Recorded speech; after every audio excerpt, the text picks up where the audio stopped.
الحمدللہ وحدہ والصلاة والسلام علی من لا نبی بعد. معزز سامعین، ہمارا انشاءاللہ تعالی ہفتہ میں ایک دن خاص ہوگا درس حدیث کے حوالہ سے. حدیث مبارکہ سماعت فرمائیں. وعن ابی الدرداء رضی اللہ تعالی عنہ قال سئل رسول اللہ صلی اللہ تعالی علیہ وآلہ وسلم ما حد العلم الذي اذا بلغه الرجل كان فقيها فقال رسول الله صلى الله تعالى عليه وآله وسلم من حفظ على امتي 40 حديثا في امر دينها بعثه الله فقيها وكنت له يوم القيامة شافعا وشهيدا. حضرت ابو درداء رضی اللہ تعالیٰ عنہ سے روایت ہے. آپ فرماتے ہیں سئل رسول اللہ صلی اللہ علیہ وسلم، رسول اللہ صلی اللہ تعالیٰ علیہ وآلہ وسلم سے سوال کیا گیا، پوچھا گیا، عرض کی گئی، یا رسول اللہ صلی اللہ علیہ وسلم ما حد العلم الذي اذا بلغه الرجل كان فقيها، علم کی کتنا وہ حد ہے کہ جہاں تک انسان پہنچے، یعنی اس قدر علم حاصل کرے انسان، یعنی علم کی اس حد تک پہنچے تو پھر وہ عالم کہلائے گا. عالم کے لیے علم کا کتنا ہونا ضروری ہے کہ اللہ کی بارگاہ میں وہ عالم ہوگا. ایک سوال کیا گیا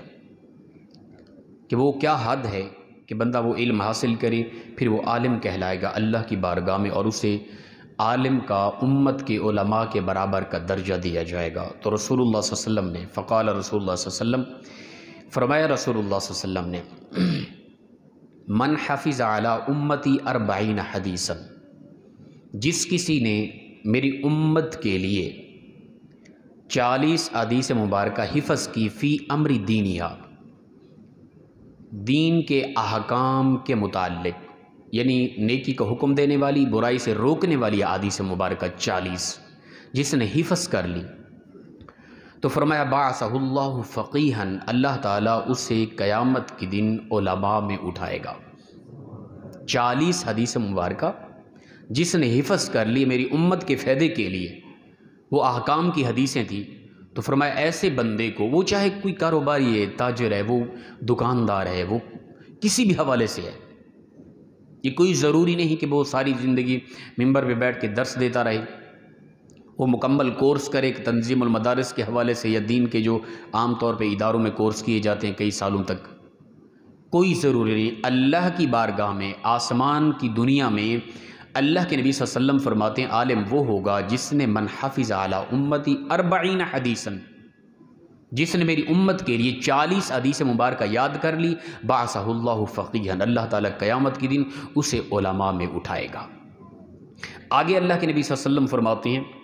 وَكُنْتُ لَهُ يَوْمَ الْقِيَامَةِ شَافِعًا وَشَهِيدًا، ایسا میرا امتی جس نے 40 حدیث مبارکہ احکام دین کی یاد کر لی، حفظ کر لی میری امت کے لیے، تو قیامت کے دن میں ایسے اپنے امتی کی شفاعت بھی کروں گا، ایسے اپنے امتی کے ایمان کی گواہی بھی دوں گا.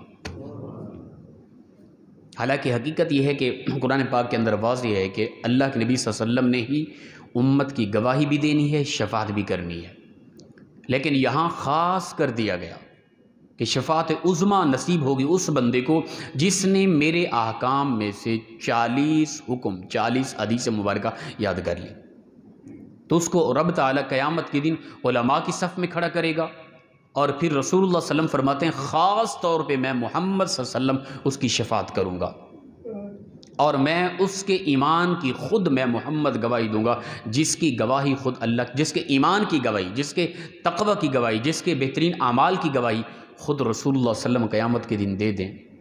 اس کے مقام و مرتبہ کیا کہنا پھر ہے. تو فرمایا 40 حدیث مبارکہ ہم نے یہ یاد کرنی انشاءاللہ تعالی. پہلی ہماری حدیث پاک یہی ہے، الفاظ ہم نے یہ وائٹ بورڈ پہ ان کو تحریر کر دیے، یہ پہلی حدیث مبارکہ، اس کے الفاظ جو ہم نے یاد کرنے وہ مین خاص لکھ دیے گئے ہیں. من حفظ علی امتی 40 حدیثا بعثہ اللہ فقیہا وکنت لہ یوم القیامت شافعا وشہیدا، یہ الفاظ ہوتے ہیں. یہ مکمل حدیث پاک ہے،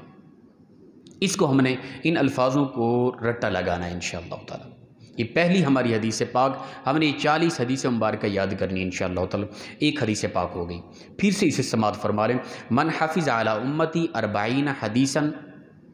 فی امر دینہا بعثہ اللہ فقیہا وکنت لہ یوم القیامت شافعا و شہیدا۔ فرمایا جس کسی نے بھی میری امت کے لیے 40 حدیث مبارکہ یاد کی تو دین کے احکام کی، تو اللہ تعالیٰ اسے قیامت کے دن علماء میں اٹھائے گا، اور میں محمد صلی اللہ علیہ وسلم خود اس کی شفاعت بھی کروں گا، اس کے ایمان و تقوی کی گواہی بھی دوں گا۔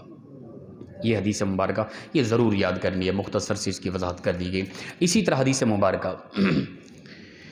عن عبد اللہ بن عمر رضی اللہ تعالی عنہ قال قال رسول اللہ صلی اللہ تعالی علیہ وآلہ وسلم بلغوا عنی ولو آیا وحدثوا عن بنی اسرائیل ولا حرج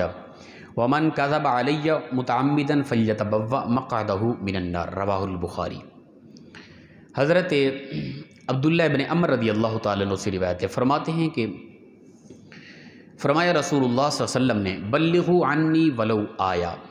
تم مجھ سے پہنچاؤ لوگوں تک ایک ہی حدیث کیوں نہ ہو، جو بھی مجھ سے سنو، یعنی تحقیق کے ساتھ، کیونکہ حدیث مبارکہ بغیر تحقیق کے بھی بیان نہیں کرنی چاہیے، جو بھی مجھ سے سنو تحقیق کے ساتھ اس کو آگے پہنچاؤ، وہ چاہے ایک چھوٹی سی آیت ہو، چھوٹی سی حدیث کیوں نہ ہو، یہ تمہاری ذمہ داری ہے، یہ امت کی ذمہ داری ہے کہ وہ آگے لوگوں تک پہنچاؤ۔ بلغوا عنی ولو آیا، جو مجھ سے سنو، مفہوم، وہ فرمایا آگے لوگوں تک پہنچاؤ۔ وحدثوا عن بنی اسرائیل ولا حرج، اور تم بیان کرو بنی اسرائیل کے جو قصے ہیں یا وہ روایات ہیں، اسرائیلی روایات، اس میں بھی حرج نہیں ہے۔ نیکی کا حکم دینے کے حوالے سے، برائی سے روکنے کے حوالے سے، امر بالمعروف نہی عن المنکر سے تعلق رکھنے والی جتنی بھی اسرائیلی روایات ہیں، پچھلے قوموں کے قصے ہیں نا، ان کو بھی بیان کرو، کوئی حرج نہیں ہے، یہ اسلام تمہیں حکم دے رہا ہے۔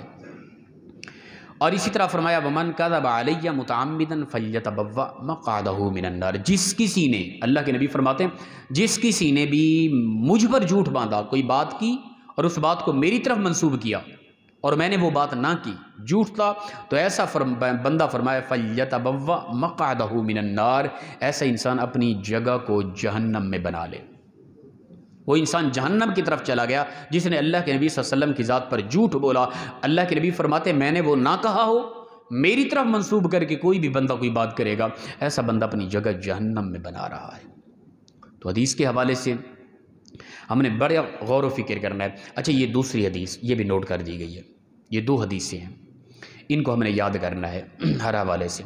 نیٹ پر بھی یہ انشاءاللہ تعالیٰ اپلوڈ ہو جائے گی، اس کی وضاحت کو آپ اس سے بھی سن سکتے ہیں، اور کسی کو سمجھ نہیں آ رہی، وہاں پہ عربی عبارت ترجمہ کوئی سمجھ نہیں آ رہا، فرداً ہر بندہ روک کر مجھ سے پوچھ سکتا ہے، تحقیق کر سکتا ہے، اور ہم نے کوشش کرنی ہے لگاتار یہ حدیثیں ایسے چلتی رہیں گی۔ 40 حدیث مبارکہ ہم سب نے انشاءاللہ تعالیٰ یاد کرنی ہے، تاکہ کل قیامت کے دن ہم کاروباری ہیں، دنیا دار ہیں، کچھ بھی، قیامت کے دن ہماری ان چند ایک حدیث مبارکہ یاد کرنے کی وجہ سے اللہ تعالیٰ ہمیں اپنا علماء کی صف میں کھڑا کر دے، پھر رسول اللہ صلی اللہ علیہ وسلم ذاتی طور پہ، خاص طور پہ ہماری شفاعت بھی کریں اور ہمارے ایمان اور تقوی کی گواہی دے دیں، تو کیا کہنا بھی رہے۔ مختصر سا عمل ہے، چھوٹا سا عمل ہے، تو ہم نے کوشش کرنی اس حدیث پاک کے خاص الفاظ جو رسول اللہ صلی اللہ علیہ وسلم کا فرمان ہے وہ وہاں پہ نوٹ کر دیا گیا ہے۔ وہ الفاظ عام سادہ سے پھر سے سماعت فرما لیں، بلغوا عنی ولو آیا، یہ الفاظ ہیں۔ آیتن یہ یہاں وقف کرنا ہے تو آیہ پڑھنا ہے، وہاں پر بھی 2 زبریں ہم نے لگا دی ہیں۔ بلغوا عنی ولو آیا وحدثوا عن بنی اسرائیل ولا حرج ومن کذب علی متعمدا فلیتبوأ مقعدہ من النار، رواہ البخاری۔ بخاری سے یہ روایت ہے، اور میرے سامنے یہ مشکات پڑی ہے، تو ہم نے ان حدیثوں کو یاد کرنا ہے، کوشش کرنی ہے۔ یقیناً مخلصانہ انداز میں اگر ہم یاد کریں گے، میں کہتا ہوں کہ کوئی 10 ایک لوگ بھی یاد کر لیں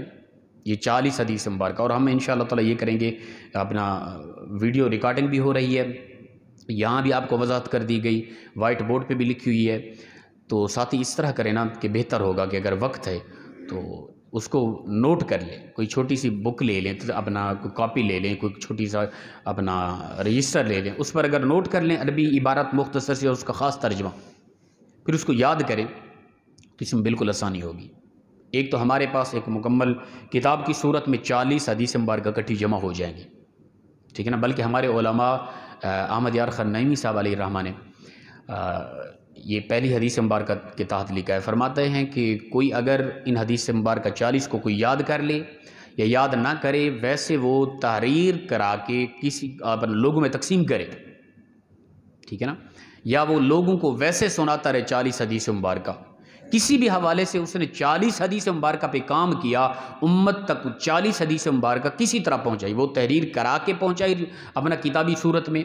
یا یاد کر کے لوگوں کو سنا دی، یا ویسے خود زبانی کلامی یاد کر لیا، یا تحریر کر لی 40 حدیث مبارکہ ان کو اکثر پڑھتا رہا. ہر حوالے سے یہ بندہ قیامت کے دن علماء کی صف میں کھڑا کر دیا جائے گا.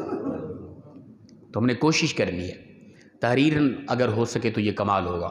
تو یہ ایک ہفتہ ہوگا آپ کو انشاءاللہ تعالی کوشش کریں گے ان مختصر سی روایات ہوں گی چھوٹی چھوٹی، ان کو یاد کرنا ہے. اللہ پاک مخلصانہ انداز میں ہم سب کو عمل کی توفیق عطا فرمائے. وآخر دعوانا ان الحمد للہ رب العالمین.